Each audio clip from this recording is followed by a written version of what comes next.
J'ai une citation en tête pour illustrer un propos. J'ai appelé ceux qui me connaissaient bien avant, je voulais seulement savoir s'il y avait du changement. Ils m'ont dit que je n'avais en aucun cas changé, que je restais le même, et que je m'en sortais.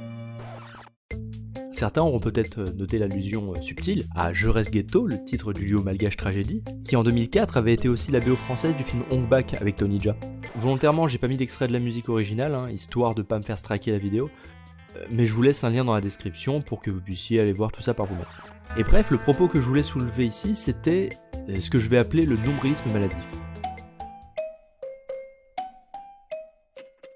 Le nombrilisme maladif, c'est un peu cette tendance, et pas seulement du ghetto, mais j'imagine que ça doit y exister comme ailleurs, tout pareil, qui consiste à ne retenir d'une conversation ou d'une situation que ce qui nous concerne nous personnellement, et donc au préalable à orienter notre discours afin que la conversation tourne autour de nous.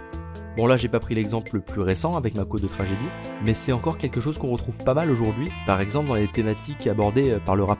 Ce nombrilisme maladif, en fait, ça n'a pas forcément grand chose à voir avec un ego trip surdimensionné. C'est bien plus banalisé, ça prend des airs d'amour-propre sans en être vraiment. Et en y pensant, ça obéit assez bien à cette vieille maxime sur la culture. Mais rapporté à l'amour-propre, c'est comme la confiture, moins on en a, plus on l'étale.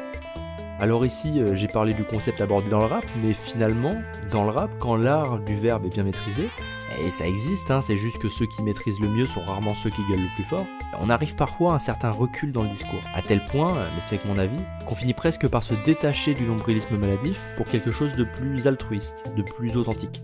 Non, là où je trouve que le nombrilisme maladif se manifeste le plus, c'est, encore une fois, via les médias. Je pense bien entendu à la télévision, qu'on a déjà abordé dans une précédente vidéo, mais aussi à la pratique contemplative qu'on a vis-à-vis des réseaux sociaux. Et je m'explique, par exemple, je me sens toujours mal à l'aise quand je tombe sur une de ces vidéos de type qui se filme en train de donner de la thune à un SDF. Et pas pour le geste, mais pour le fait que justement, par nombrilisme maladif, on va montrer en vidéo la tête d'un pauvre type qui a rien demandé à personne, tout ça pour que les gens se disent « Waouh, il donne de l'argent au SDF, il est vraiment très généreux ».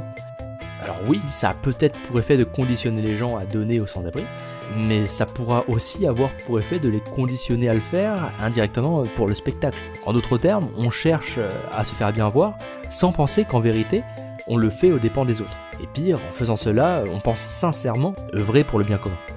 Finalement, c'est là que réside tout le paradoxe. Par l'image, on pourrait faire de la générosité et de l'altruisme une norme au sein de nos sociétés, bien qu'il ne s'agisse en réalité que de faux semblants. Mais n'est-ce pas là un prix raisonnable à payer pour réduire les inégalités entre les hommes ? Tous pour un et chacun pour soi ? Où tout le monde semble altruiste mais où plus personne ne l'est vraiment ? À part peut-être ces laissés pour compte, ceux précisément dont on se sert pour se faire valoir.